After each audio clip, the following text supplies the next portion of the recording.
much.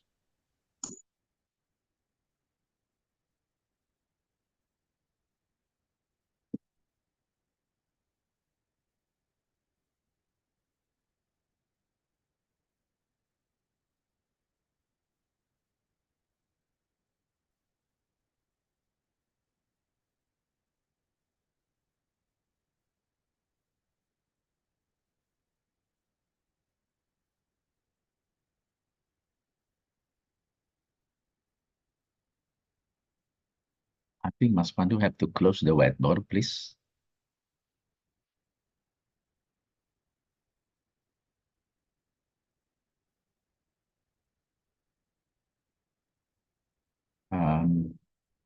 Mas Pandu, can you close the whiteboard, please?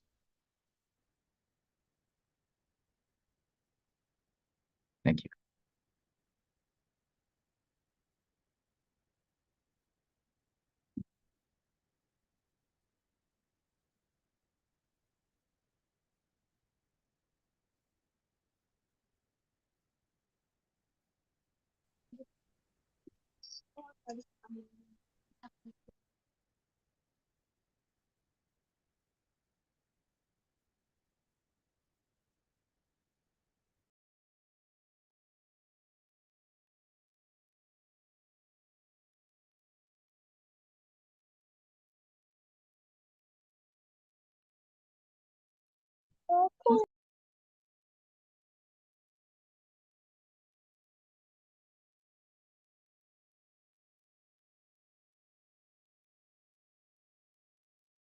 Assalamualaikum warahmatullahi wabarakatuh.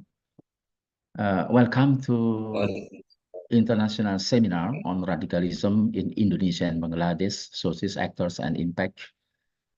The seminar organized by Laboratory of Indonesian and Global Studies, Political Science and Master in Political Science Department, Faculty of Social and Political Science, Universitas Muhammadiyah, Jakarta.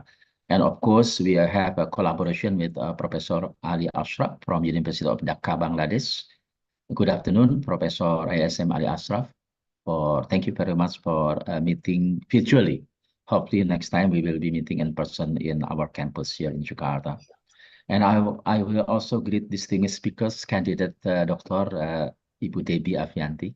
Thank you very much for being with us. And also our colleague, Hilali Basa, PhD. Welcome in this room, Pak Hilali.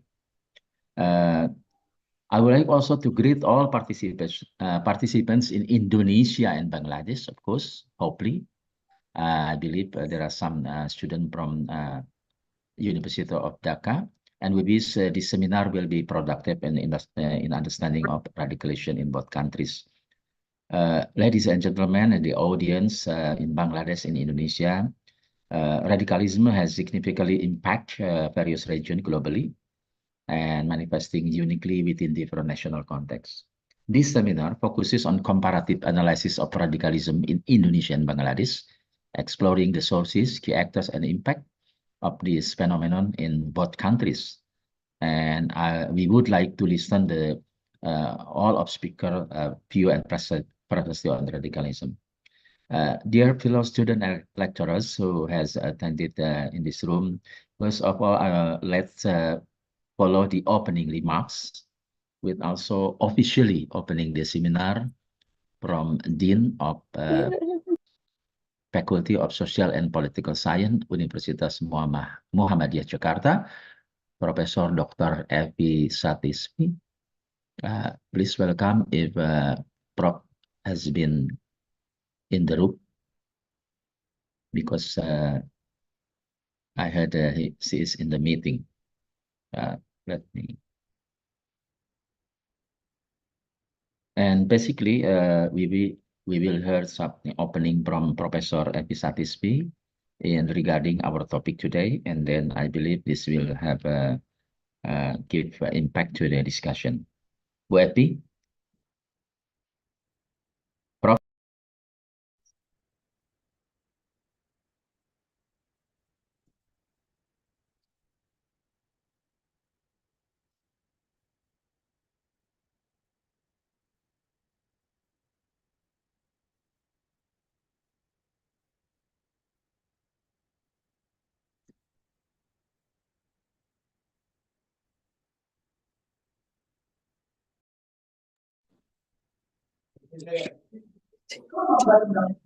Assalamualaikum warahmatullahi wabarakatuh. Thank you very much, please. Waalaikumsalam warahmatullahi wabarakatuh.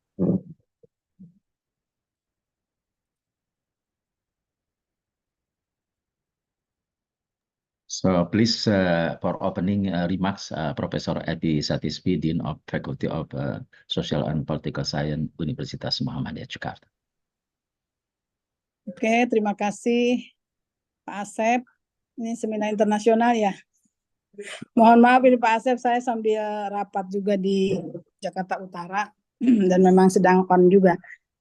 Assalamualaikum warahmatullahi wabarakatuh.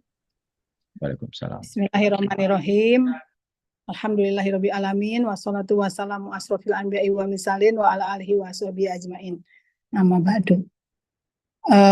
First of all, we give praise and thanks to Allah Subhanahu wa Ta'ala who has given grace to all of us attend this seminar virtual. Salawat serta salam tentunya kita limpahkan pada Nabi Muhammad SAW.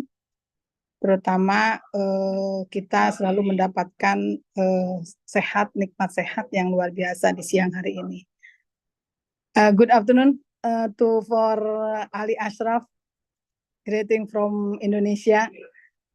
I hope you can visit Universitas Muhammadiyah Jakarta and we meet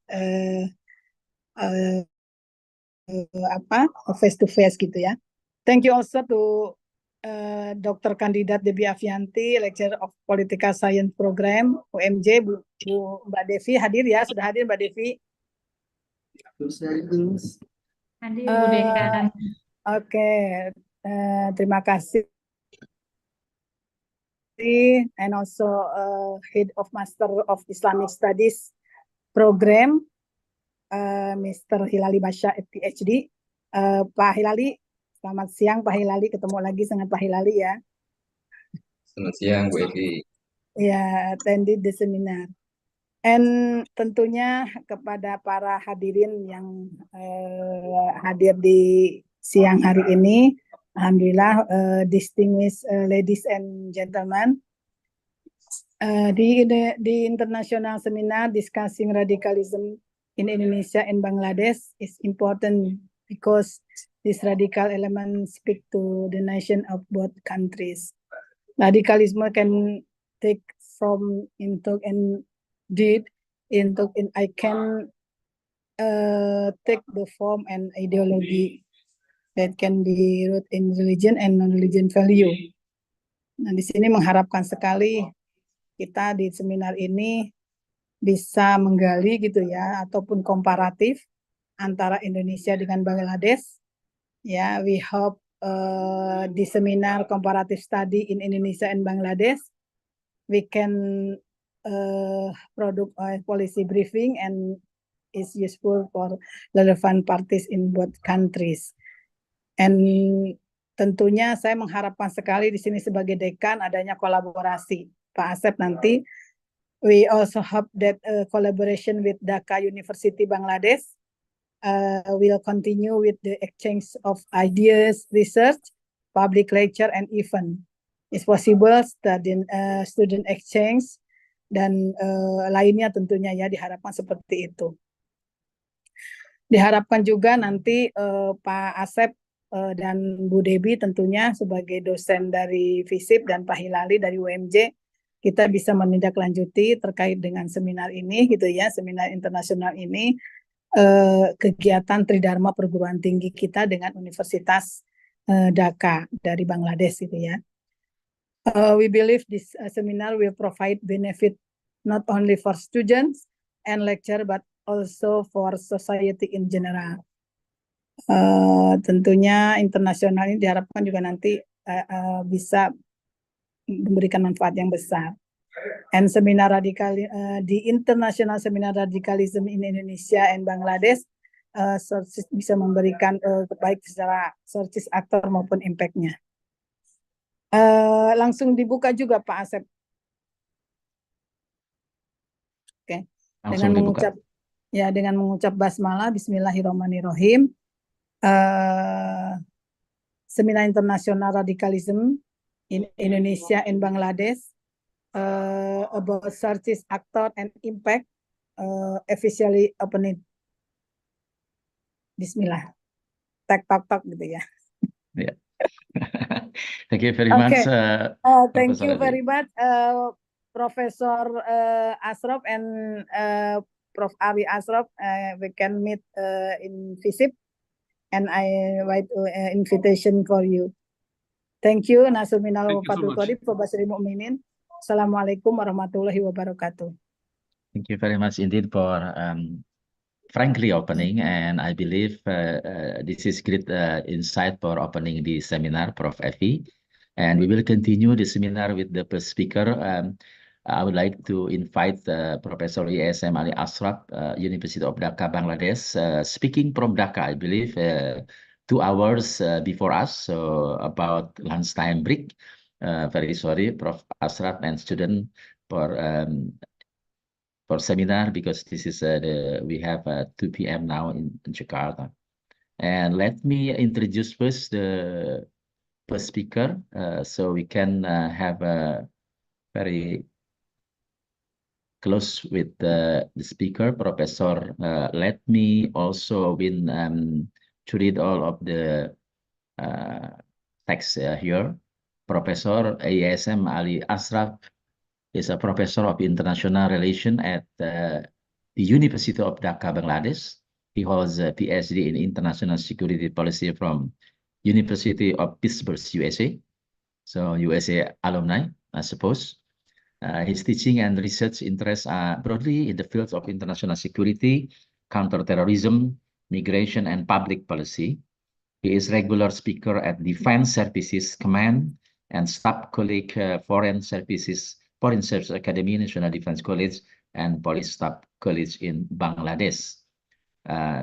Professor Ashraf was a recipient of the G. William Fulbright Fellowship, awarded by the U.S. State Department, and European Union Center of Excellent Dissertation Fellowship, awarded by the University of Pittsburgh with funding support from the European Commission.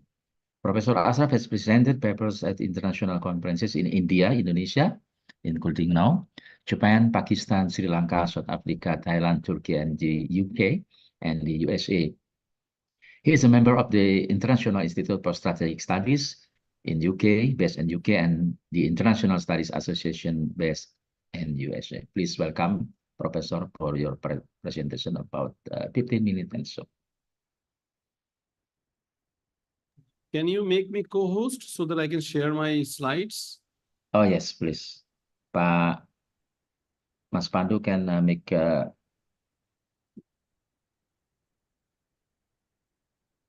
Mas Pandu can make all of the speaker to become the co-host, so you can share of the PowerPoint. Is that correct? Just put security and share screen, Mas Pandu, for Professor Ashraf.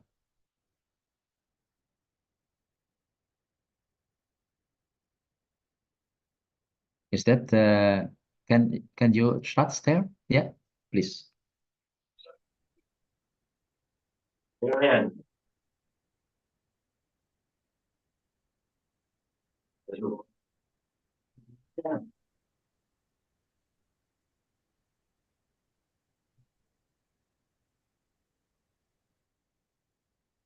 Can you see this? Yes. Fine. Excellent. Excellent. Good afternoon, everyone. It's an honor and privilege to be here and share some findings of my research on terrorism and violent extremism in Bangladesh. Can you hear me loudly, clearly? Very clear. Excellent. Actually, I was in Bali for a few days, and I just came back yesterday. And I was hoping to be visiting Jakarta for a few days and planning to be in person at the at your university campus today, so that I could have a more in-person meeting and then have a more impactful discussions on this topic. But due to some compulsions, I had to come back to Dhaka, and then, but still we could be able to have this virtual interaction. So I'm really honored and thankful to Professor Asif Setiwan and colleagues at UMJ campus for hosting this interesting event. As you can see in the title of the presentation, my focus is more on the radicalization and rehabilitation of the violent extremist offenders. And I look at more global standards and best practices and how they are being implemented in the context of Bangladesh. So the emphasis of this presentation is more on the solutions rather than on the problem, because we have been discussing so much on the problems for many years. We thought that maybe it's time to have more focused discussion on how to fix this problem. Violent extremism in Bangladesh, this is the outline of my presentation. I'll be talking about the problems in the first 3 slides, like who they are, who the actors are, what their ideologies are, what types of groups they represent, then talk a little bit about the socio-demographic backgrounds of the violent extremist offenders, and then look at their communication strategies. But then the subsequent slides will be focusing more on what has been done in the context of Bangladesh for, for giving terrorists a second chance, which means that how to de-radicalize them and how to rehabilitate them into the society. Briefly speaking about the problem, Bangladesh became independent in 1971. So it's a very relatively new nation, 50 plus years. And during these, 53 years of its existence, Bangladesh has seen at least 3 different forms of terrorism: left-wing, ethno-nationalist, and faith-based extremism. I think Indonesia also has similar challenges. Ultra-left people who believe in the ideology of people's war, class struggle, they use violence as a means to achieve their goal. And a few groups which are prominent in Bangladesh are, I'm not calling the full names, it doesn't make any sense to you, but the short names would be sufficing. Purbo Banglar Communist Party, or PBCP, is one of them. Purbo Bangla Sarbohara Party. Sarbohara is an English, Bangla term that means like proletariat people. So, left-wing extremists, refer to these notions of proletariat, their rights, the injustices in the world to legitimize their violence. That form of extremism was quite prominent in the 1970s and 80s. That means during the first 2 years of Bangladesh's independence, two decades, 20 years. But then the second problem that hit us was the ethno-nationalist problem. I think something that you still have in Aceh province, maybe.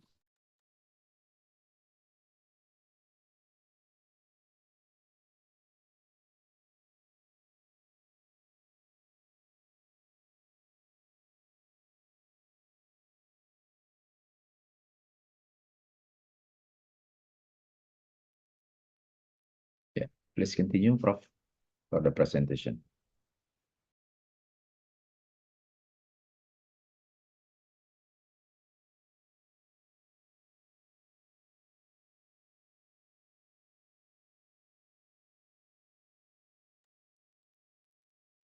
For Professor, I think there is a technical problem in Professor place. So we will wait for 2 or 3 minutes before continuing. Okay, right. Back again. Sorry, there was a power shortage in something happened in the technical side. So, but I'm back. Yes, please go I ahead. was talking about the second type of violent extremism in Bangladesh, which was motivated by the ethnic identity. There is a geographical area in Bangladesh in the southeastern part, where which is predominantly inhabited by indigenous people, tribal peoples who represent different ethnic groups. And they were demanding more political autonomy, and their platform PCJSS is a political platform called Parbotto Chattogram Jano Sanghati Samiti, and they had an armed rebel wing called Shanti Bahini, the second name you see here. So this rebel group fought for 21 years an armed insurgency, but it ended in 1997 with a peace accord signed with the government. Very recently, a new variant called KNF, Kukichin National Front, emerged in the same hill areas, and they are asserting their ethnic identities to be a major factor in giving them political autonomy. In a nutshell, both of these groups have used non-religious ideologies to legitimize their violence. But since the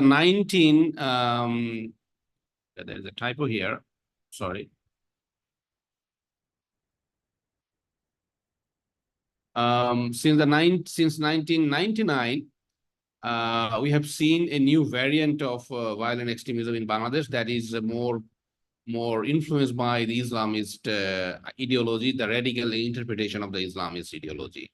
And for the last 25 years, I mean, that has been the dominant terrorist threat in Bangladesh. And there are a few groups which are prominent. I am listing 4 groups, primarily because these are the 4 groups which have, perpetrated more than 100 different terrorist attacks in the country in the last 25 years, killing dozens of people, injuring more than 1,000 people. And then these groups are the most prominent threats in the country right now. And then so the discussion will focus more on them. Now, I'm not using the word drivers because I find it difficult to come up with an overgeneralized set of variables to claim that these are the major drivers, because the independent variables change over time, and it also changes between groups. But these are some key factors that can define the threat landscape in Bangladesh. The age groups of the terrorists are mostly in their 20s and 30s, although there are others, but this is the major, like 60 to 70% of the extremist people are in their 20s and 30s. It has been predominantly a male-dominated phenomenon in Bangladesh, but recently we have seen that in the last 5 to 10 years, women are increasingly becoming the targets of terrorist recruitment. And in one study, we found that 15% of the terrorist population who have been arrested by the law enforcement agencies, they represent women. In terms of education, we see quite interesting diversities because one group, Harkatul Jihad al-Islami Bangladesh, which recruited terrorists from the, with the backgrounds of Qaumi Madrasa. So we are referring to the Islamic seminaries, the Madrasa background. And there are 2 major streams in Bangladesh. One stream is called the Qaumi Madrasa, which has its roots in the Indian Deoband school of thought. The other one is called Aliyah Madrasa. That's more, a little more secular in terms of its content and curriculum. The first 2 groups, which were more prominent between 1999 and 2005, 6, 7, I mean, the first decade, okay, they were, the terrorism landscape was dominated by these 2 groups, HUJB and JMB. JMB represents Jamaatul Mujahideen Bangladesh. So as you can see that these groups refer to the words Islam, Jihad, Jamayat, Harkat to legitimize their platforms and their activities. The third major group in the Islamic extremist platform represents Ansar al-Islam, also called Ansarullah Bangla Team. And its recruiting base is completely different. They have attracted secular Bangla medium and English medium students also coming from private universities. Private universities are more expensive than the public universities because parents and students have to pay a lot of money to get educated there. The 4th variant is new JMB. It is different from the second group, that is JMB, because the first generation of JMB leaders were arrested. They got punishment, mostly prison-based. Some got death sentences, but some of their recruits were quite active, and they were influenced by the ideology of the global Islamic movements of ISIS. And then they were, but they are quite interesting that they not only got their recruits from the madrasa background, but also from the Bangla medium, English medium students also from Bangladeshi students studying abroad. A few of them got involved. So what I'm trying to argue here is that we cannot make overgeneralized statement that the terrorists in Bangladesh come mostly from religious backgrounds or secular backgrounds. They have very different strategies for recruiting young people. Now, when you look at the professional and economic status of these violent extremist offenders, we see that they mostly come from the low-income background, low-income families. But recent data indicate that some people come from upper middle income and also from high-income families.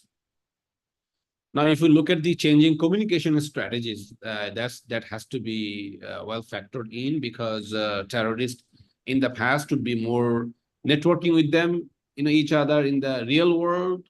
Now they're doing more in the virtual world, taking advantage of the information communication technology. So Facebook, YouTube are mostly used for disseminating their messages and for radicalizing and recruiting people, for doing propaganda.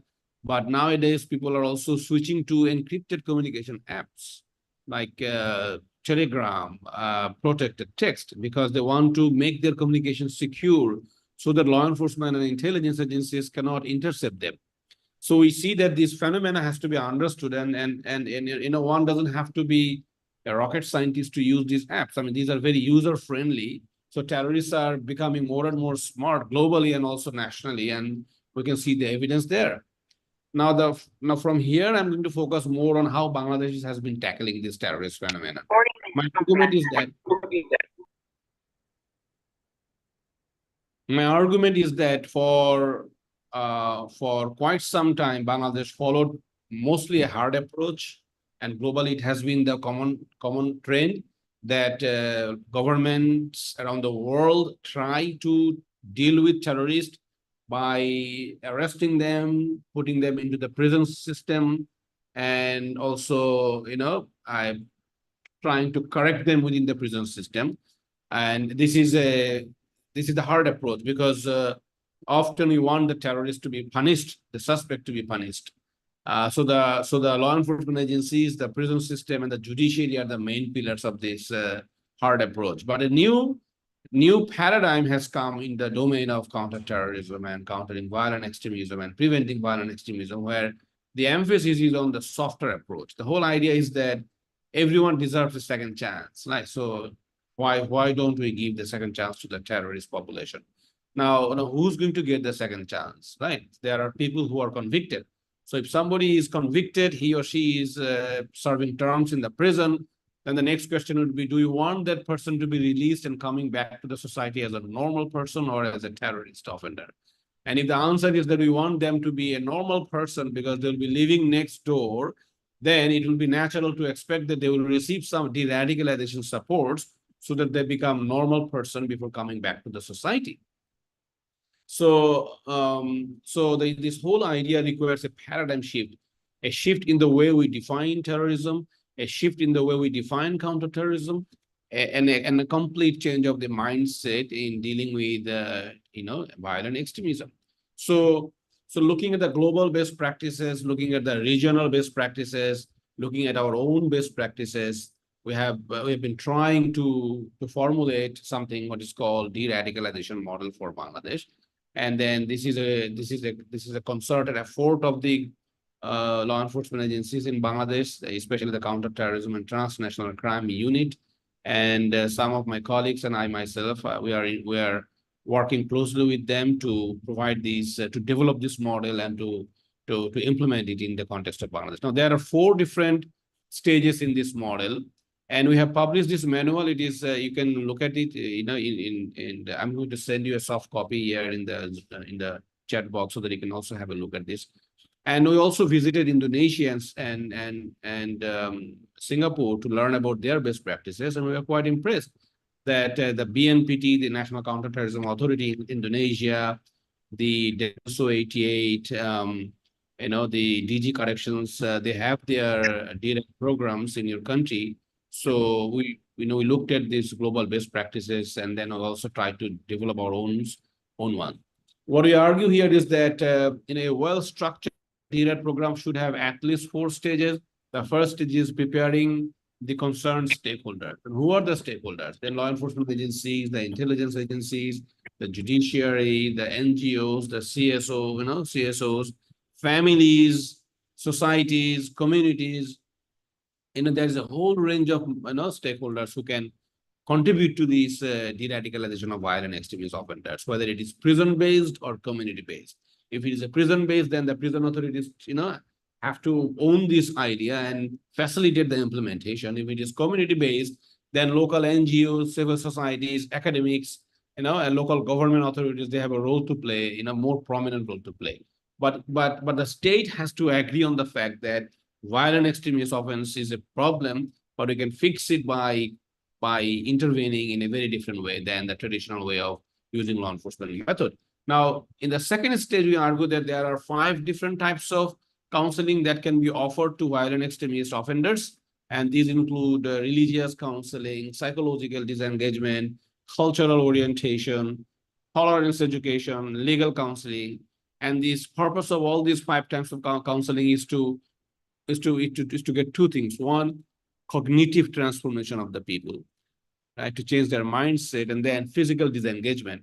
The first is crucial. The second one is the most desirable as well. Thirdly, the third stage involves rehabilitation. So once somebody's mindset is being changed and someone is physically disengaged from extremism, the next step would be equipping that person with the vocational and technical skills so that they can contribute to, they can have meaningful livelihood opportunities, and they don't have any incentive to go back to violent extremism. So skills training, employment support, family support, and resettlement. Resettlement means if someone doesn't want to go back to the same village or neighborhood where he or she used to live because of the stigma, social stigma, shaming, then that person may need support, to be resettled in a different community, right? And finally, we think that some of these are radically different concepts that some states are implementing them, some states are yet to think about them. So we need to, drawing on the lessons, we need policy reforms and legal reforms. So we put it in the last stage, rather than in the first stage, because if you start working on legal and policy reforms, you may get stuck up. So we are being pragmatic that once we have the lessons learned from all these 3 stages, we can meaningfully contribute to legal and policy reforms. Next stage next slide is a slide that talks about the role of law enforcement and intelligence agencies. These are the crucial actors, and I'm showing here 3 very prominent law enforcement agencies in Bangladesh. First one is anti-terrorism unit. It is a national unit of Bangladesh police, established in 2019 for dealing with the threat of terrorism. It's a dedicated counter-terrorism national unit. The second one came earlier in 2016. It's called CTTC, Counter-Terrorism and Transnational Crime Unit of Dhaka Metropolitan Police. So Dhaka Metro is a big unit, and they innovated this city, a small unit, and then they tried it on a pilot basis, but it is quite successful in terms of intercepting terrorists, investigating terrorist threats, and then so the government is now replicating this model in other metropolitan areas out of Dhaka city. So there are now CTTC units of different metropolitan police in Bangladesh. And then the third one is called RAB, Rapid Action Battalion. It's a paramilitary force like the Denso 88 in Indonesia. So it has 10,000. It has approximately 9,000 staff. Half of them come from the armed forces. There's Army, Navy, Air Force, and half of them come from the Bangladesh police and other civil services. Historically, RAB was quite prominent from 2004 until 2016. Since 2016, CTTC got more media attention, more because of its more operational successes. Anti-terrorism is a recent unit, but all of these they coexist and they operate as counter-terrorism unit in Bangladesh. The reason for telling you this thing is that whose baby is counter-terrorism in Bangladesh? Everyone owns it. That's the point that I'm trying to make here. So from an academic perspective, that may often create duplication of efforts, sometimes replication of efforts. sometimes turf battle on the ground, right? But we have to live with these things. Here, these are the four different stages that I mentioned a few minutes ago. But then the next question is, who are the main stakeholders in dealing with violent extremism, preventing violent extremism or countering it in Bangladesh? And we find that it is a multi-stakeholder and multidisciplinary issue. And you see that it involves which is called a whole of society approach. You need law enforcement agencies and prison authorities. They are the primary stakeholders who will arrest the person and try to do in a very orderly correction within the correction facilities. But then you need forensic and clinical psychologists. Forensic psychologists will determine whether there are mental problems, trauma, and other history that contributed to radicalization. And you need clinical psychologists to provide intervention, therapeutic intervention, right, for cognitive behavioral therapy to change the mindsets. And then you also need religious counselors because we see that a new brand of extremism in Bangladesh capitalizes on the misinterpretation of the Islamist narrative. So Quran and Hadith are being misinterpreted, and their toxic narratives are being preached in the social media. And then so we please 3 minutes more, Professor. Okay, sure. Religious counselors are needed, and there are other stakeholders. Now, this slide shows that the beneficiaries of the violent direct programs can come from diverse backgrounds. But the government has started a more systematic program, first with the faith-based extremists, because as I said before, it's a more dominant threat now. Now, these people have different legal status. Some people are in the jail, right, serving terms.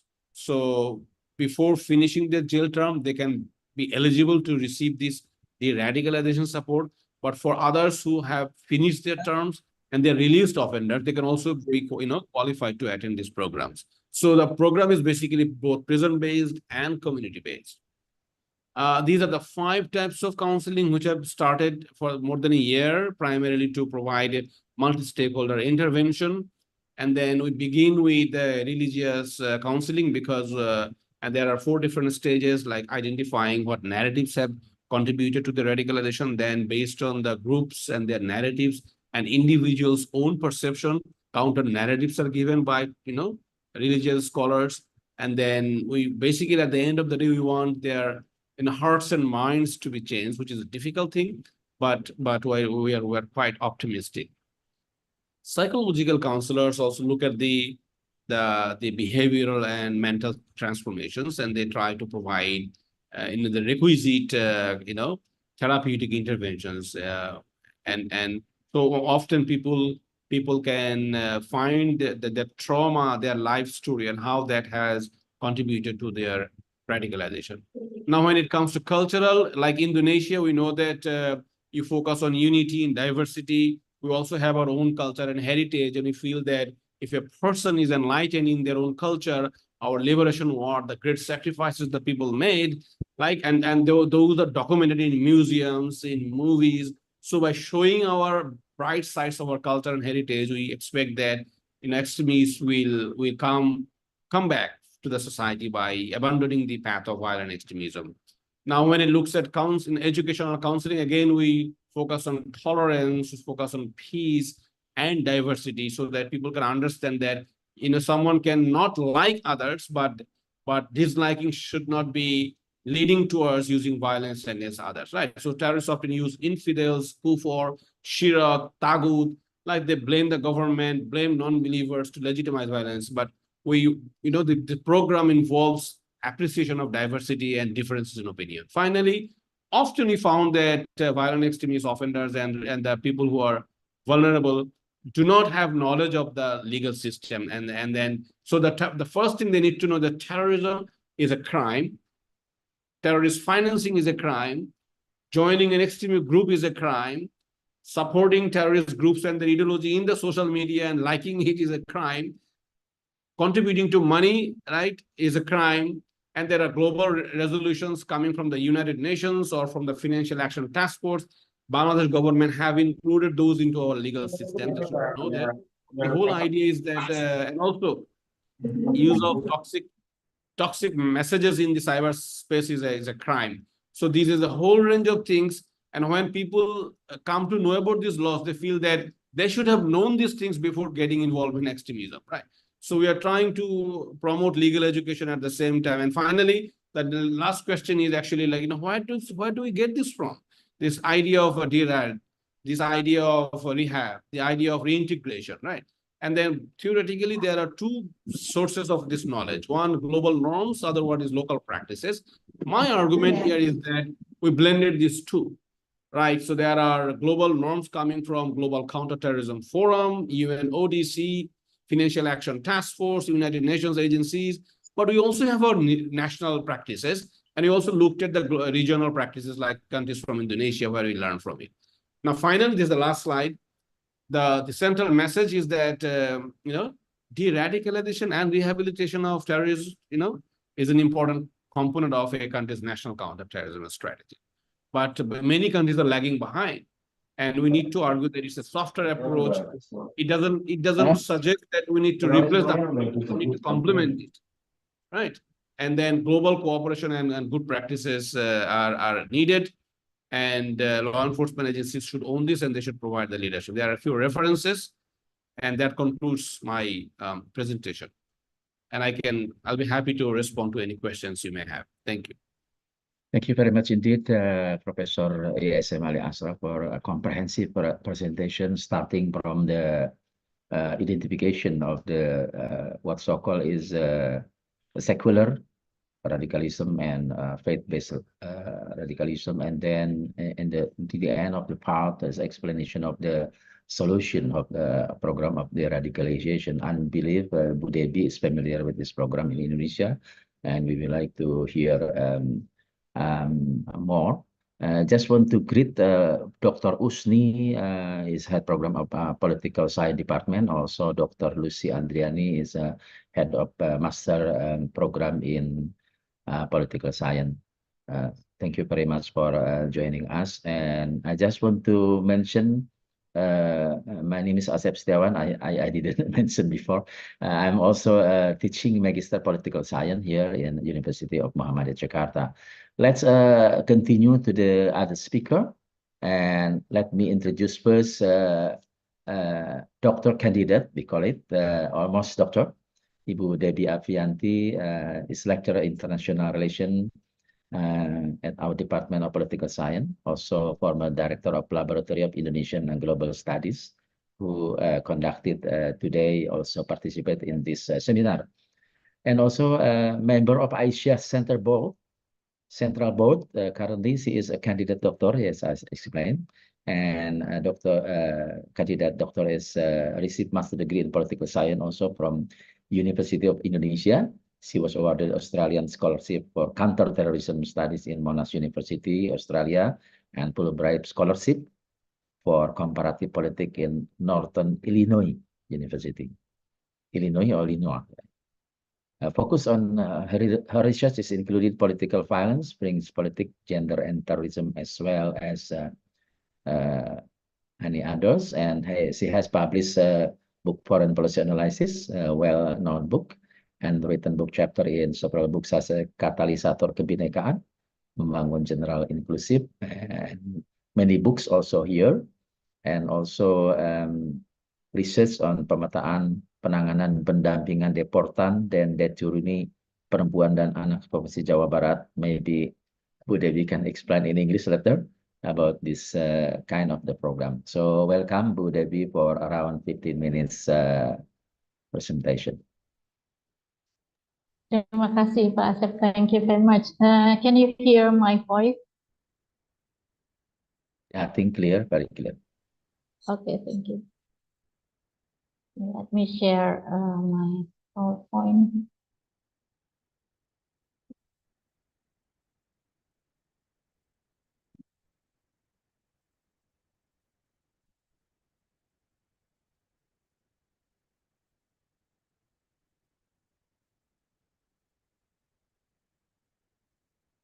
Okay, I will start with some of the background that in Indonesia we have faced several threats from the terrorist groups since Bali bombing in 2002.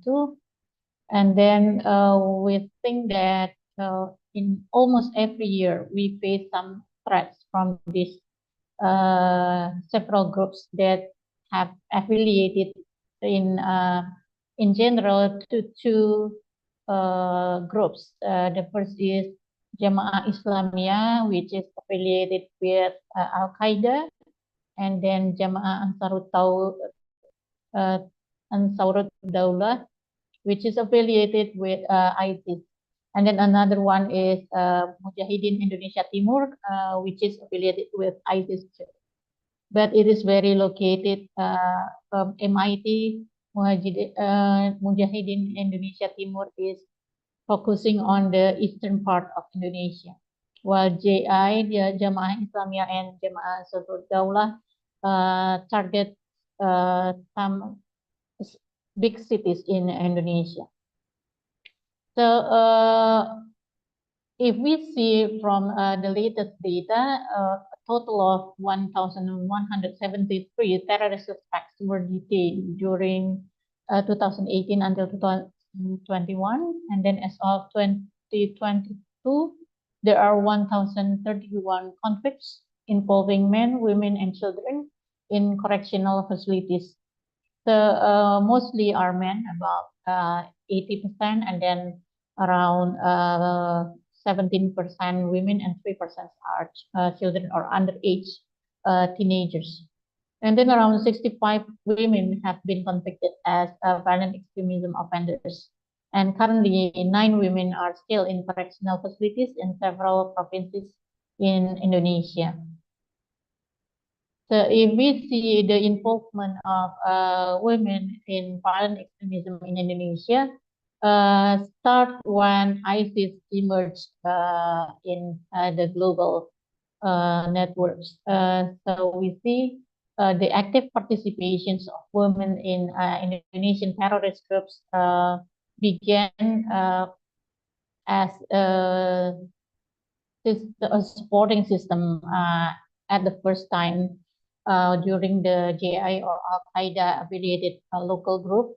But during the ISIS emergence, since 2016, women are involved in several attempts of terrorist attacks and also suicide bombings, like in 2016 and 2017. Some of the former migrant workers, female women, former migrant workers attempted suicide bombings. And then in 2018, women and children are suicide bombers involving 3 families in East Java province and also 1 in North Sumatra province. And in 2018, 2 girls are also involved in the attempt of terrorism act in Jakarta. And in 2019, a woman, her husband, and her child involved in assassination attempt of a Ministry of Law and Political Affairs. And then in 2021, a newlywed couple committed suicide bombings in Makassar, South Sulawesi province. And then a young woman attacked police headquarters in Jakarta. Since 2022 until now, hopefully there will be no more women or men involved in any terrorist attacks in Indonesia. So if we see the female violent extremism offenders in the period of 2000 until 2023, there were 59 court decisions involving female defendants. And we can see, starting from the emergence of ISIS, the numbers of the women involved in the terrorist attacks were rising. We can see here in 2016 until 2020, 31 cases, and then 2020 until now there are around 20. And then the female suspects in the past 5 years of from 2018, it involves 65 arrests involving female suspects.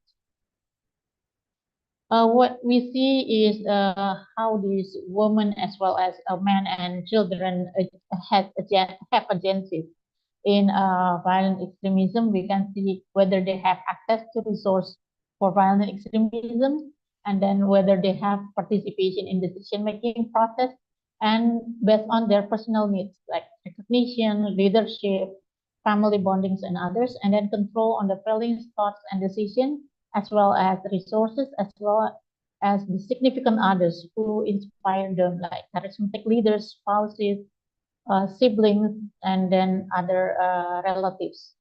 And critical consciousness, whether they have high or low level of critical consciousness. And the other part is enabling social and political environment. These are the factors that push them to do or to join in the violent extremism efforts.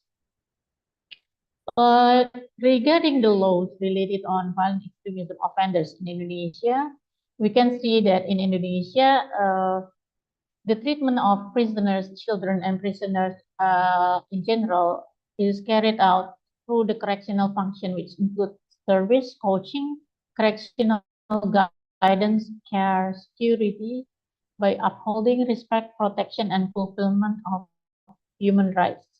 This is based on the correctional law number 22, year 2022. And then another one is the presidential regulation number 7, year 2021, on National Action Plan on Preventing and Countering Violent Extremism. This requires the program of de-radicalization to pay attention to the special needs of women and children who are in correctional facilities. This is in line with the United Nations rules for treatment of women prisoners and non-custodial measures for women offenders, or what we have known as the Bangkok rules. And there are some procedures at correctional facilities like assessment on physical and mental health, assessment on risk factors, admission and placement, rehabilitation, and the last part is the radicalization program before they enter the stage of social reintegration once they are released from prisons. But there are some challenges of violent extremism offenders in Indonesia, like some terrorist conflicts are not willing to join the de-radicalization program because this is not obligatory. They can choose whether they want or they are willing to join the program or not. And then the second one is recidivism rate is quite high. The National Agency on Prevention and Countering of Terrorism, or BNPT, reported that at least 15% of 600 terrorist convicts that have been released committed terrorism-related actions again. And then the third, radicalization inside the correctional facilities also occurred. And then the fourth, terrorist convicts are involved in the conflict between correctional staff or other convicts. And then the fifth, terrorist convicts are involved in riots, and then overcrowded in some correctional facilities, and there is no psychologist or obstetric gynecologist at the correctional facilities for the female prisoners. And then correctional staff still lack of proper religious understanding, as well as special treatment, lack of understanding of the implementation of the Bangkok rules. And regarding the radicalization program, in line with the law number 5, year 2018 on terrorism, Indonesian government has implemented the radicalization program through 4 stages, which include the first one is identification and assessment, the second one rehabilitation, the third one re-education, and the last one social reintegration. So the radicalization in the correctional institutions is conducted through sessions on subjects such as nationalism, religiosity, and also entrepreneurship. As of 2022, there have been 1,192 former terrorist detainees joining the radicalization program in Indonesia. Once they are released, the former terrorist detainees often meet some challenges, such as stigma from the society, as well as economic, psychosocial, and administrative problems, such as how to obtain the new ID cards and others. And these sometimes cause the former terrorist detainees to re-engage with the violent extremism group again. As of today, out of 1,036 former terrorist detainees, around 116 are involved in recidivism. So how about the government support for social reintegration program? So as part of the social reintegration program, the National Counter-Terrorism Agency, or BNPT, 56 ministries or state agencies, local government, and universities have developed the integrated area. We call it KTN, Kawasan Terpadu Nusantara. So as of 2022, they are located in East Java Province, West Nusa Tenggara Province, West Java Province, Central Java Province, and South Sulawesi Province. So in general, this area is expected to be the center of educational, economic, and tourism activities. It is a means to integrate former terrorist detainees and the community in developing small enterprises in farming, cattle raising, plantation, or fish breeding. And also there will be a cooperative kind of small entrepreneur scale effort to manage several units of enterprises and share the profit. It is also expected that there would be the kiosk, or what we call kiosk of Republic of Indonesia in every KTN. As of 2022, BNPT, in partnership with local government in the provincial level, has established 19 kiosks of NKRI. It is a forum for former terrorist detainees not only to sell their products, but also to discuss about nationhood issues with academics, public, and related stakeholders.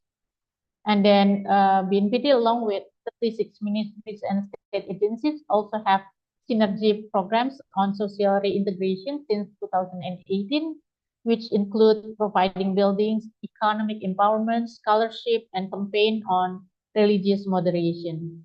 The programs were conducted in West Nusa Tenggara Province, Central Sulawesi Province, and East Java Province, while Indonesia still have 34 provinces, so it's still just some piloting projects.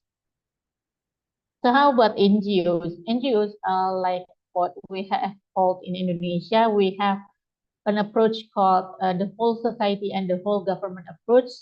So society is also able to help government in supporting the social reintegration programs for the PEOs. There is no specific process for CSOs that want to collaborate with government. Sometimes the state agencies ask or invite CSOs to join in their social reintegration programs. Other times CSOs come with their own original ideas and help government in social reintegration programs with the assistance of some funding agencies. There are around 10 CSOs right now engaging with social reintegration program in Indonesia. The first program is economic empowerment. Several CSOs provide some training on planting hydroponic plants, making handicraft, cooking some snacks, and selling them through marketplace. And then the second one, providing job opportunities. One CSO has facilitated former terrorist detainees to work in the limestone mining, construction sites, and several educational institutions. It also opens up a cafe in Lamongan, East Java, while another CSO opens up restaurants in Central Java that involve former terrorist detainees. Additionally, a CSO also established by several former terrorist detainees opens up quail breeding farm. And then the third one is family resilience program. This is conducted for the wives of former terrorist detainees that they can build their own, being empowered to do their own efforts. So the empowerment program is conducted through workshop, family visit, psychological counseling, entrepreneurship, nationalism notion, and religiosity. And then another CSO also support former terrorist detainees and their families with trauma healing therapy.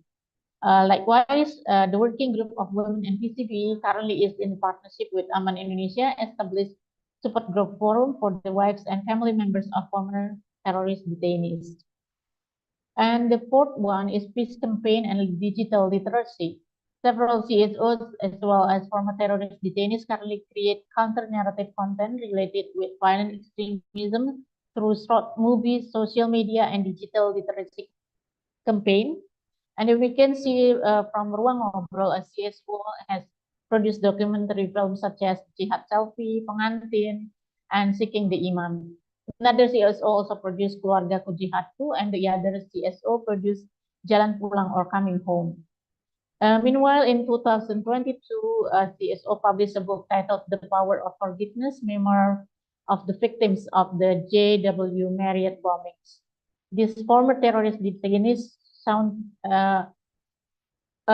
former terrorist detainees also found their credible voice to spread peace and tolerance narratives through a digital media. And then the fifth one is a Pesantren for Children of Former Terrorist Families. This is established by former terrorist detainees in North Sumatra in 2015. Please, 1 minute more, Bu Debbie. Okay. It is to help children of former terrorist prisoners to cope with their problems. And this is my last slide, the lesson learned from current social reintegration programs. Former terrorist detainees face several challenges after their release. It requires collaboration among multi-stakeholders like government and also the local government at provincial and regency as well as city levels, and then CSOs, funding agencies, and private sectors to design and implementing comprehensive and gender-wise social reintegration programs. And then the last one is the government and CSO social reintegration programs should consider the skills and passion of the former terrorist prisoners. We cannot generalize the programs can fit with anyone who is in need. Thank you very much, Pak Asep. Assalamualaikum warahmatullahi wabarakatuh. Waalaikumsalam warahmatullahi wabarakatuh. Thank you very much indeed, Ibu Debbie Afianti, for presentation. And I understand there is a similarity of basically reintegration of the former terrorists to society, and also the procedure is quite understanding important. And also we can see also both in Indonesia and Bangladesh has a certain law, anti-terrorism law. Even from in Bangladesh there are 3 institutions, yeah, to deal with such kind of the movement or radicalism.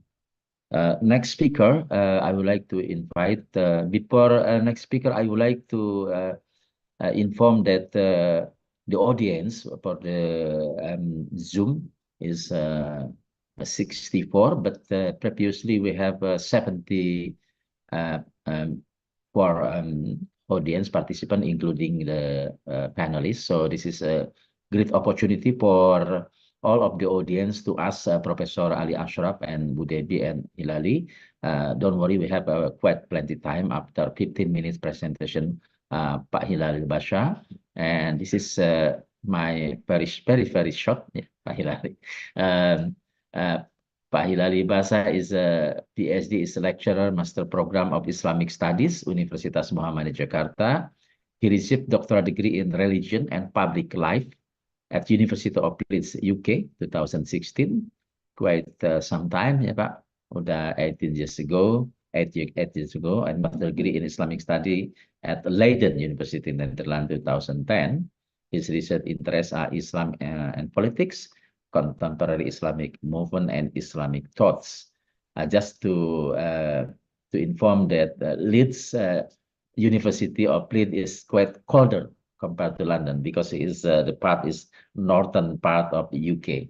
So please welcome Pak Hilali Basha, PhD, for presentation about 15 minutes. Thank you very much for the introduction, Pak Asep.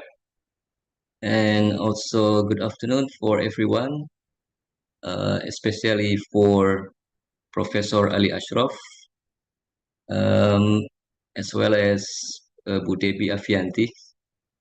Yeah, it is nice to meet all of you in this international seminar. And the previous speakers Prof. Ashraf and Bu Debi have explained very comprehensive about the terrorism and the counter-terrorism program from the government as well as from the civil organization. Yeah, I would like to more focus on a specific a case study in which I have investigated a couple years ago, 2 years ago actually. Hopefully this will be relevant and will contribute more understanding about terrorism, and how the people, particularly Muslims, are attracted to the idea of radicalism as well as the movement of extremism as well as terrorism. I would like to share my PowerPoint. This is really, let me check first. Share screen.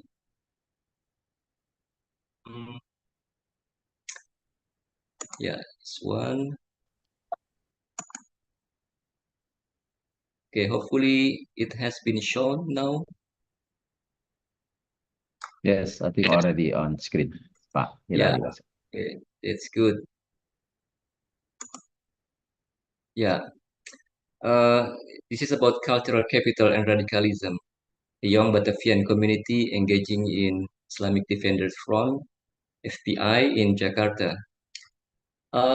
Yeah, I think I have to clarify. First of all, I have to clarify about the term, because we have discussed about terrorism, extremism, violent extremism, and terrorism. But the process in which scholars and also government use is radicalization. So radicalization means that the process in which someone or people are becoming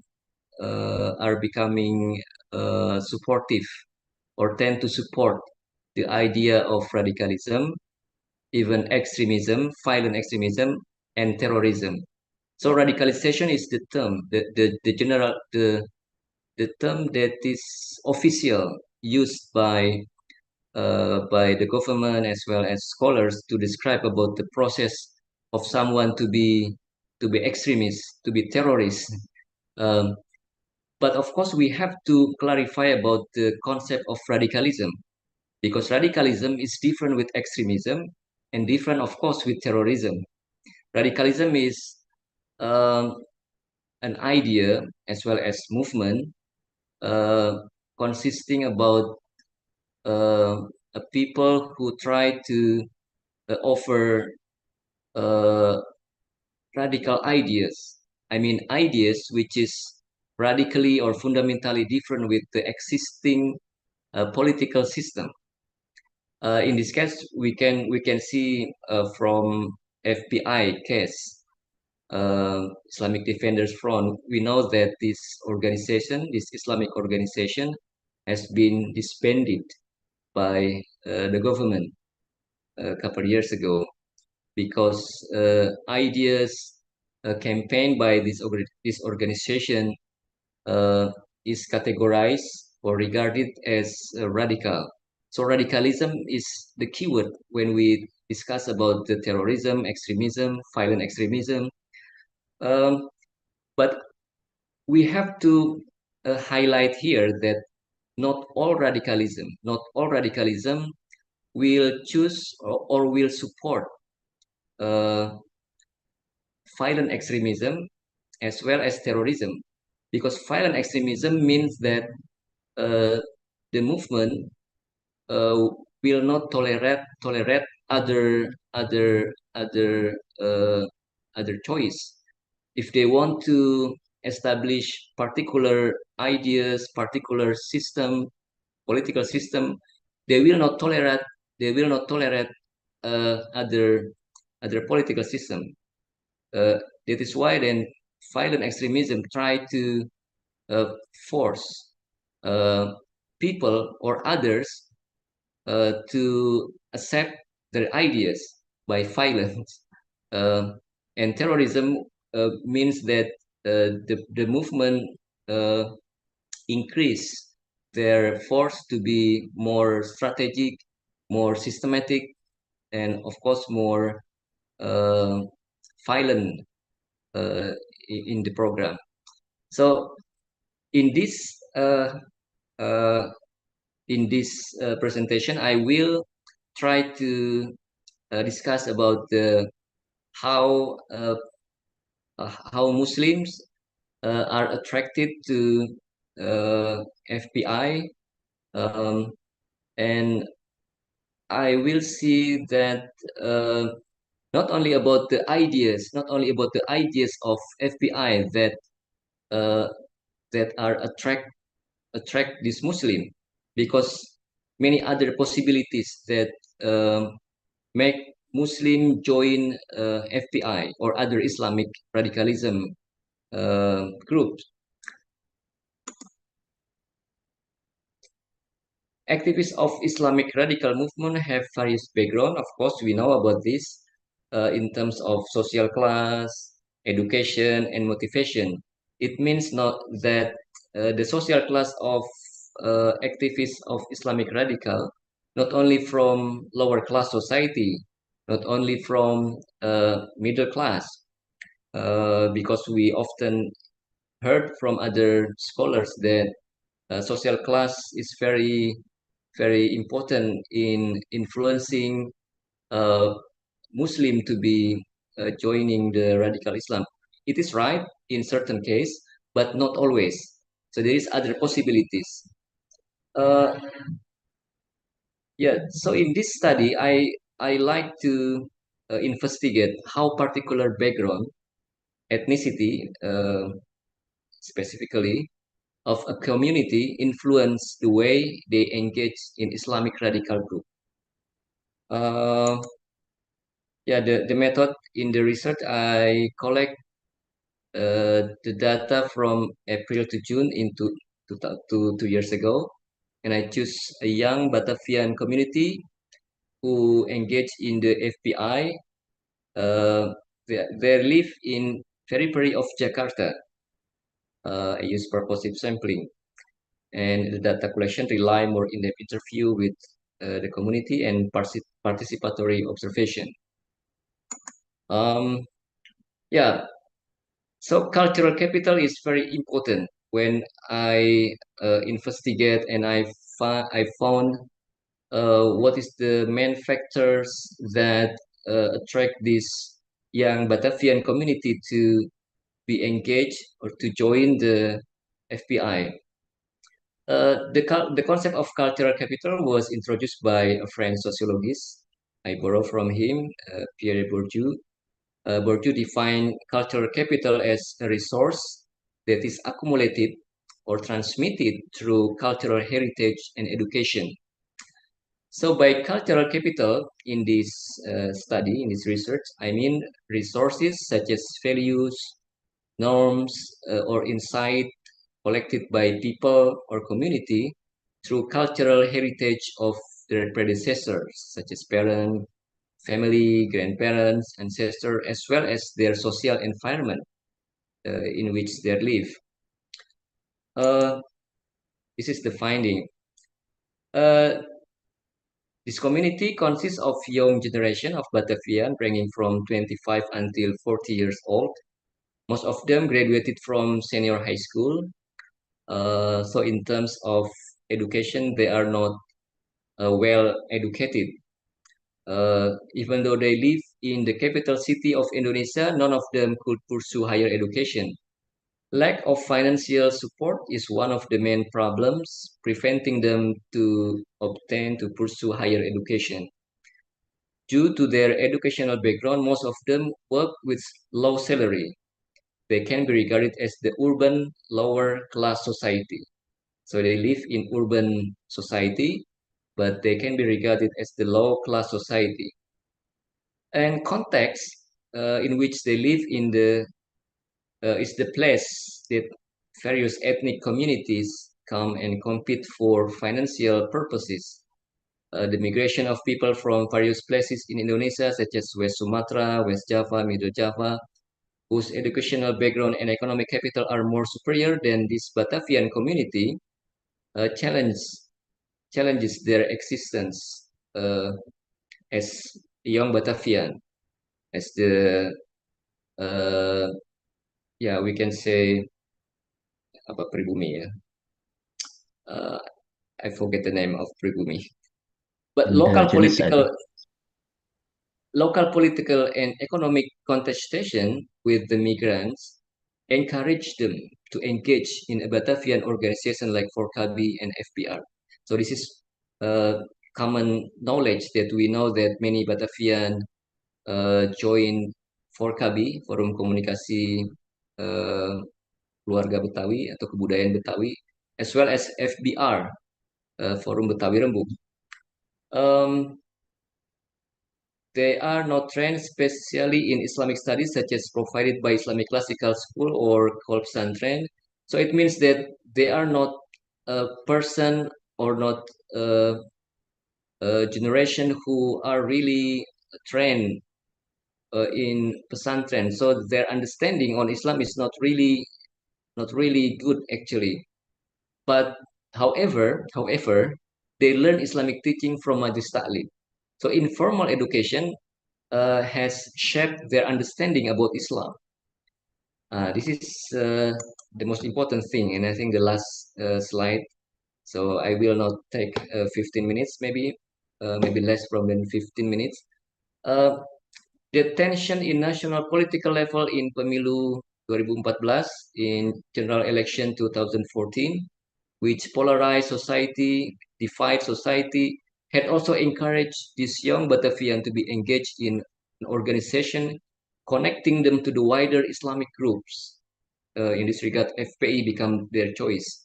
So the polarization that divide people in the general election in Indonesia, this is the point, this is the context that encouraged them to connect to the wider constellation, and they prefer to join to FPI instead of Muhammadiyah, NU, or political parties. They prefer to join to FPI because they think that FPI is more is closer to their ancestor, their cultural capital, because their families, their parents were a generation who really fans of Islamic organization that try to Islamize the state. We remember about Masyumi, about NII, Islamic State of Indonesia. This is the context in which their parents grow up. Even though their grandparent not join to the organization, but they support the ideas of NII as well as Masyumi. That is why then their imagination and their cultural capital, of course, this young Batavian cultural capital, is shaped by their grandparent and parent, and it led them to join to FPI instead of Muhammadiyah or NU. As you know, that Muhammadiyah is a modernist organization, campaign for the modernization of Islam, while NU is Islamic traditionalism. Even though the NU also campaign for the modernization, but combining between tradition, Islamic tradition, with the modernity. But for this young Batavian, Muhammadiyah and NU is not their preference, because their cultural capital more encourage them to be fan of FPI. FPI is closer to Masyumi, to the idea of NII even. This is the cultural capital that make them to join to the FPI. But of course, cultural capital, as we see from their grandparents, is not the only one, because their existence as the indigenous group, I just remember, as indigenous group living in Jakarta, they have to show their existence, their superior existence toward other ethnicities, like Sumatra Barat. We know that people from Sumatra Barat are many, from Jawa Barat, also many from Jawa Timur, Jawa Tengah. So as indigenous group living in Jakarta, they have to show about their superiority. In this context, we can say that people who join to radical Islam is not always influenced by uh, their attraction, their appeal, or their imagination about the idealism of uh, Islamic doctrines. It can be influenced by other things, cultural capital, for instance, as well as their existence as a particular ethnicity in certain area. In this context, in Jakarta. So I think this is my presentation. Hopefully, this study contribute little bit about our understanding about radicalism, and how then radicalism can move to more violent movement like violent extremism and terrorism. And we can discuss after that if and I think many points still need to be elaborated and explored. I think from tanya jawab, yeah, from a question and discussion, we can elaborate more about this study. Thank you very much, Pak Asep. Thank you very much, Pak Hilali Basha, for presentation. Basically, explain the sample of what's so-called radical organization in Jakarta, Front Pembela Islam, Islamic Defender Front, I guess. This is the typical Professor Ali Safsaf of a radical group, but not becoming extremists or terrorists to some extent, compared to Ibu Debbie and Pak Ali Asraf example, how the radicalism could be the end by terrorism and bombing like that and attacking the public and police station. But this kind of the research, the typical of some kind of radicals, but to some extent also bikin what so-called noise, we call it noise, and gangguan in the disturbance in the capital of Jakarta to some extent. Now it's time for question and answer, and then I would like to invite all of the audience here. Ibu Debbie is still with us, and also just want to remind Prof, there is one question from postgraduate student of political science, Muhammadiyah University. If you look at in the box, I can read it, or Pak Panji want to explain to the speakers, if you like, please. Okay, sir. Thank you for the opportunity. Assalamualaikum warahmatullahi wabarakatuh. Waalaikumsalam. I want to ask to the keynote speaker, Prof. Ali Asraf, Ibu Debbie Avianti, dan Mas Hilali Basha. We know Indonesia and Bangladesh both have a group whose activity spread terror to the point of maybe can causing loss of life. There is many factors behind their activities. So my question is, what's your opinion? Whether the state has a big enough role in raising them, and even plays as a direct role as a management effort. So issue that can be used when needed to divert local issue or international issue with intelligent mission. So state have a big enough to strong power to management the terror group for needed for the different local issue or international issue. I think that is my question for the keynote speaker. Thank you very much. Assalamualaikum warahmatullahi wabarakatuh. Waalaikumsalam warahmatullahi wabarakatuh. Professor Ali Ashraf will go ahead for the first answer. Okay, I think,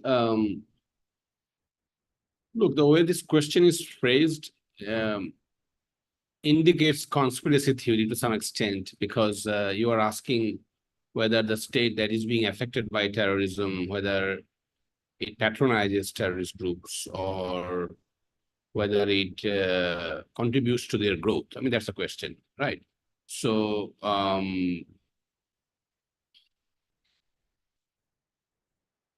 it's a difficult question because, often, let's say there are groups that enjoy the sympathy of certain political groups, and sometimes incumbent governments may tolerate the presence of certain groups, right?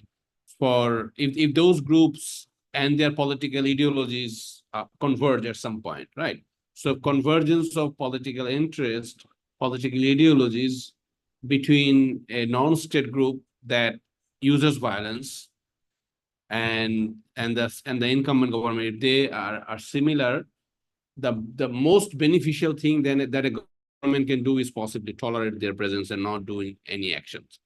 And there are historical cases in Bangladesh where certain political groups, violent extremists, let's say the two groups that I mentioned, Huji and JMB, for example, when they were rising in the first few years, we had a political government that is labeled as Islamic sympathizer, and they tolerated the presence of violent extremist groups because they thought that terrorism was perpetrated by other groups, and the Western propaganda was blaming the Islamist violent extremist groups. So there are historical evidence, which I'm not saying that government had a direct role in creating the groups and patronizing them. I'm not saying that because that's a very conspiracy theory. But what I'm saying is that the best service that an incumbent government do is ignoring them, right? Not taking actions against groups or tolerating their presence only if that serves their political purpose. But we don't have any valid evidence to substantiate this claim that government would create groups. But there are again, political opposition parties and opposition groups can always say that certain groups which were tolerated in the past can come as a boomerang effect, right? I mean, they can turn back and they can create threats, and government can always try to use these excuses of violent extremism to legitimize their rule and to create a surveillance security society. I think that's a global that's a global concern to some extent as well, because critical terrorism studies scholars often point to these things that the government often take punitive measures to take away civil liberties, impose lots of restrictions by using the excuses that there are terrorist groups outside. So I can see where this question is coming from, and I'm not giving a general answer that can satisfy you. I mean, there are different episodes of evidence in different countries that often creates this suspicion, creates this conspiracy theory. But in the context of Bangladesh, I would say that when the first big incident happened in 2005, there was a coordinated terrorist explosion in different parts of the country. It was a wake-up call, but then the government didn't wake up at the time because they thought that there was a global conspiracy to blame Islamist extremism, to give Islam a bad name. But when the same group which perpetrated that attack, that is countrywide explosions, when the next target was the sitting judges, lower court judicial staff members, then they thought that it's a serious threat, and so they were going very hard against the terrorist groups, and the And nobody has ever doubted that the government was seriously committed to fighting terrorism. So that's my humble opinion on that. But again, I can say that there are different global cases, other cases that creates this suspicion. I move on to the next, I think, panelists who can also contribute. Thank you. Thank you very much indeed, Ali Ashraf. I believe that the state not be ignored about this threat, because it is a threat to the security and prosperity, and anything happen. Look, if you look at the Middle East, then how the government is not reliable to deal with this kind of radicalization and terrorism, and then the state itself could be classified as a failed state at the moment to some extent. Ibu Debbie, would you like to add some point, some answer about the question from Panji, please? Thank you, Pak Asep. First of all, I would like to underline that I don't believe in conspiracy theory, especially when you have democratic government. But when you have totalitarian government, when there is a single leader who can be very powerful with his or her security apparatus, so it is possible. But you can see right now in Indonesia, if you visit the prisons and then you meet the violent extremism offenders, they are still believe that their struggle is against the state. They hate the state. It is impossible for them to receive money from it. But when you see the history during the Suharto era, there was a practice of such the conspiracy theory. But during the democratic era, I don't see any state involvement in any terrorist attacks in Indonesia. So it is better for us to prove it by evidence. So if you are interested, you can visit the prisons and then talk to them and try to dig up some of their interpretation of their arguments, and also what they think right now after they are being in prison. There will be some shifting in their paradigm. Okay, I think that's my response, Pak Asep. Terima kasih, Bu Debbie. Thank you very much indeed. And then please, Pak Hilali Basa, will you add some point about this question? Yeah, I don't have enough data to explain more detail about the role of government or particular government in certain period, in the New Order or in the Reformasi Order, for instance, whether they are involved in shaping, raising, maintaining the extremist movement. Yeah, but we have to see that how Muslims join to radical Islam has various factors. In my study, for instance, I show how their cultural capital as well as indigenous group led them to join to radical Islam. And of course, Pak Asep is right that FBI is radical movement, but it didn't go to terrorism. Violent extremism, to some extent, yes. FBI did this because this movement tried to break, to control, discipline other Muslims, as well as places that they regarded as sinful places like discotheque, restaurant that sell alcohol, drink, etc. So even though, of course, we know that FPI in the initial emergence around 1998, we heard from many discussion that there is a cooperation between security, police, and also government at the time to raise the FPI, to establish FPI, and they use the FPI for resist or for countering opposition that at the time tried to criticize Habibie President, Habibie government, Habibie administrative. But of course, this is only in the beginning. But in general and in the recent movement, in the recent development, there is no correlation, there is no cooperation, and there is no role of government in raising a radical or extremist, as well as terrorist movement for their interests, for their political aim. I don't see that. So it means that we have to see clearly in more detail about how the rise of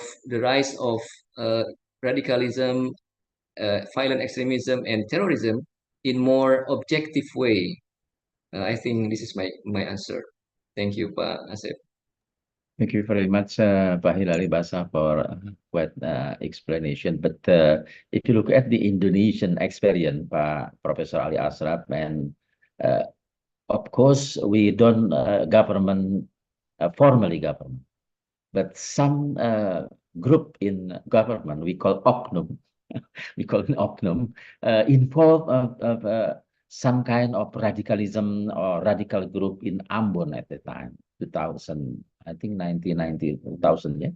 So this is could be happen also in other countries that to some extent oknum or inside the government there is some dark force, we call it, involve some kind of the to let it the to let it the group of radical living and growing to some extent. But regarding the radicalism in terms of the extremism, I think all the government has been set up the rule and has prevent to be happen. But radical in terms of low what so-called low impact or middle impact of radicalism is could be happen, and Indonesia has sometimes experienced a long time ago. So please let's continue discussion. I believe some of the audience here is my colleague from UIN and also other university. We would like to hear the question or maybe add something in Bahasa. We are very helpful also to translate to English if you like. But I believe this is very interesting topic. Here with Pak Ali Nurjaman is here. Is maybe you have also Pak Agus Nugraha, Pak Agung Dharmajaya is our colleague in institution Press Council, and Ibu Hania, is our senior lecturer. Kalau ada pertanyaan-pertanyaan in bahasa Indonesia, even from undergraduate student, silahkan mengenai radikalisme ini. I think ini adalah masalah yang cukup penting, dan for my experience and observation, the government and the public have to very cautious, very proactive, because if something happen and then the damage is quite big, like in in Indonesia, Prof. Ashraf, even in capital of Indonesia, there is open attacking of terrorists in central Jakarta. So please open for the question, whether you mau dituliskan atau terbuka. Silakan. We have 40 audience here, so I believe there is many ideas to follow discussion. Before the other question, I just want to add, Professor Ali Ashraf, that we did have research on recent research, I think last year research with Dr. Sri Yunanto. There is a new phenomenon of the financing terrorists. this research funded by government, but unfortunately not to publish. But I believe very exciting and interesting if we continue collaboration with this kind of research, because my understanding when I member of the team that financing terrorists is quite ongoing still, even cross country and cross continent, Prof. This is alarming, I think, because if something happen, will be very damaging to society. But the character of the financing terrorists now is very low in the numbers, not like the Bali bombing at 2012, yeah, at the time. It's very big because the funding is very difficult now. But this is very also alarming when the financing terrorism cross country, cross continent still going on. And the worry thing about the conflict in the Middle East also to some extent will influence and to harness with so-called the terrorist mind and the potential terrorist mind, and then also the radicalism in Indonesia and in Bangladesh. So I'm still waiting for the question, but maybe if there is nothing to asking anymore, to discuss anymore, I would like to request for all speakers to have such a closing statement or conclusion of our 1.5 hours consultation. I believe Professor Ali Ashraf, some of students from the Dhaka or Bangladesh also join this discussion. Is that correct? Yes, I can see at least 2 of them. Yeah. Tahmid and Rifat, would you like to ask any questions? Yes, please go ahead. There's one question from Ahmad Shukri. Let me read for the panelists. Why does the issue of Islamic radicalism and terrorism in the third world countries with a majority Muslim population, such as Indonesia and Bangladesh, tend to be like the development of big state hegemony on the issue of Islamophobia? It's quite interesting question. Prof. Ali Ashraf, please. Yes, I think let me touch on 2 things. I mean, you just asked a question about the terrorist financing trends, and then I should share some comments on that. Keep in mind, when you talk about different terrorist groups, they have very different terrorist targets and different modalities, attack styles, plannings can be different. So in our case, in Bangladesh, we have seen that there is one group which has used machetes and knives, which are not very expensive, and they have often engaged in targeted killings of people who they label as infidels, enemies of Islam, and LGBT activists. And since the attacks and the operations are inexpensive, like, I mean, a few dollars, they don't need funding from others. Group members can just spend money out of their own pockets to buy machetes and knives. As these are like, maximum $10 to $20 of things. I mean, in our local currency. So in some cases, very recently, we have seen that the terrorists can fund their own operations, and those are inexpensive. So there is no need for cross-country, cross-continental, transnational terrorist financing and flow of money. For a few other groups, they have enjoyed the flow of money, both from country and also from their supporters around the world. Money, which is called alternative remittance system, or hundi or hawala system, has been exploited for funding terrorist incidents. But often terrorist members, they contribute their own money to their groups, which is called crowdsourcing. Sometimes private financiers who believe in the ideology, they can also provide funding supports. All of these things have happened. But one thing we should agree that money is the life and blood of terrorism. Without money, you cannot recruit extremists. You cannot run your propaganda operations. You cannot plan things. You cannot execute things. You cannot transport people from one place to another. You cannot buy explosives and weapons, right? So terrorism is a big enterprise involving money, and you need money either to run the institutions or to facilitate the operations. So terrorist financing is a big concern. Moving on to this interesting question by a participant in this program, Ahmad Sukri.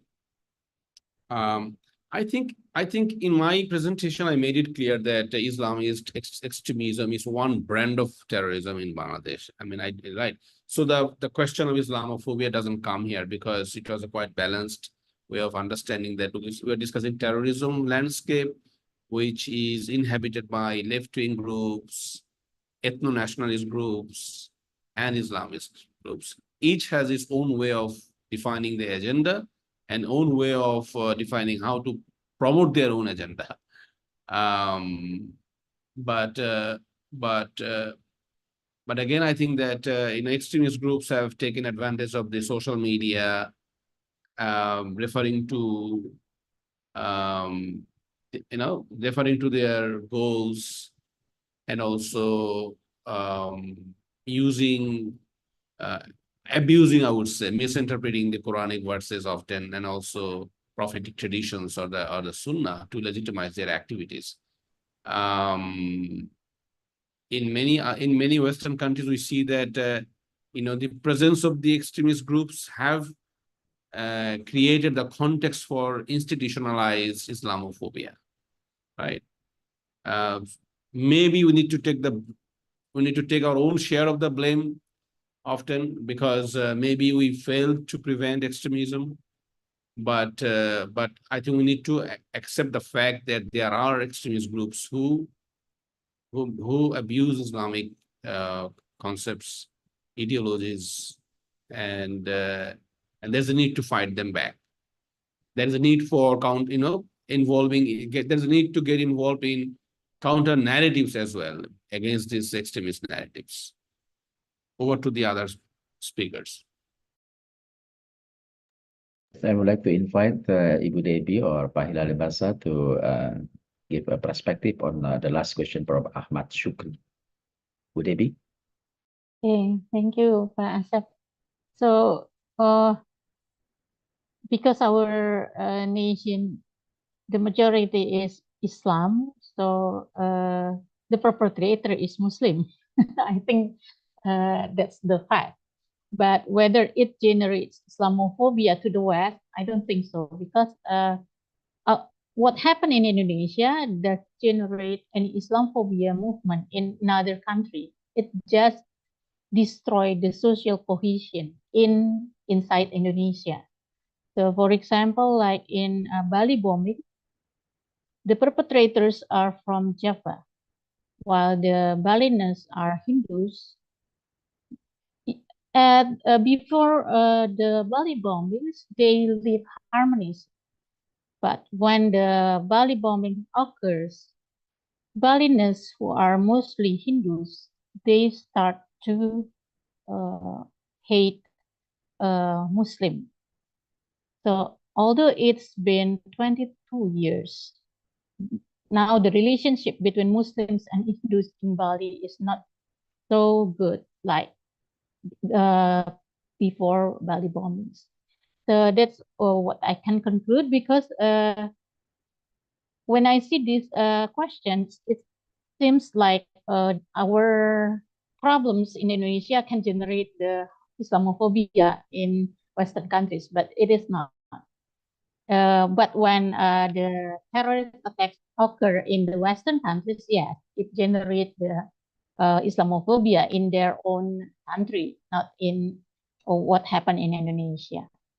And the latest research conducted by Komnas Perempuan last year, it shows also the damage caused by Bali bombings to some sellers from Japanese in Bali. So most of the Balinese do not want to buy the products from Muslims because of that image. So it doesn't it's not only destroy the social cohesion, but also the economic system for the migrants who migrated to Bali from Java Islands. I think that's all, Pak Asep. Thank you very much, Bu Debbie. I would like to invite Pak Hilali Basha with maybe another answer or perspective, and followed by the conclusion of our seminar, please. Okay, thank you, Pak Asep. I think because Indonesia and Bangladesh are Muslim, majority are Muslims, we can see that these two countries have tasks to reconcile between Islamic doctrine and the modern state. As we know that modern state is naturally, to some extent, secular, quote unquote. Secular, it means that it is neutral from the influence of or the domination of particular religion. And the political system, the law system, the economic system are more generated by rationality. We know that the representative of people in legislative council, for instance, they are the agent, the institution who try to rationalize everything that will be implemented for people. So it means the state, the modern state, is principally neutral from religion. That is why then when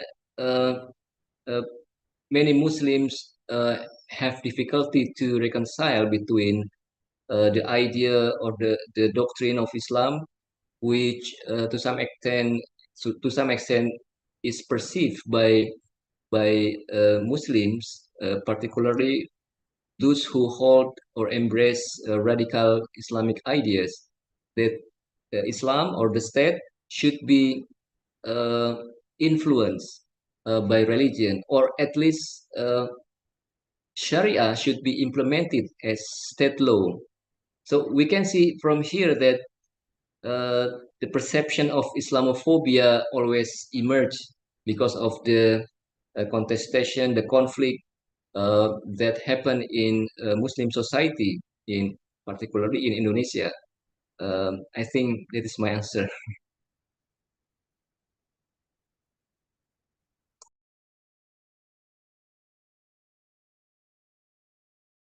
Very much, Pak Hilali Basha. I would like to invite Bu Debbie for a conclusion of the seminar. There is a question in the box. For notify me, this is the last question. I think Bu Debbie and Pali Asraf is responsible to answer this because the time is coming to end. Let me first read it. Hello, it's a pleasure to attend the seminar. I'm Tahmid, master student from Department of International Relations, University of Dhaka. So welcome. My question is toward respected Professor Ali. How do rehabilitation of PEOs differs from their typology like Islamic terror group, left-wing terror group, and insurgents? Thank you. This is specific for Professor Ali Asraf. I think that's a very Please. good question, Hamid. You know that in Bangladesh, the government, when they signed a deal with the insurgents in 1997, basically the insurgents got two types of supports. One, mostly economic supports, some financial cash incentives, and then some pieces of land and some livelihood supports. The whole idea was that by establishing their homes and household materials, getting involved in livelihood opportunities, they'll be rehabilitated and reintegrated. There was no packages for social, psychological counseling supports. For the left-wing terror groups and their members who surrendered their weapons, they also participated in rehabilitation programs, but that was mostly based on cash incentives. People who surrendered arms received a one-time cash support for either introducing a new business venture, creating entrepreneurship, or investing some money in small businesses.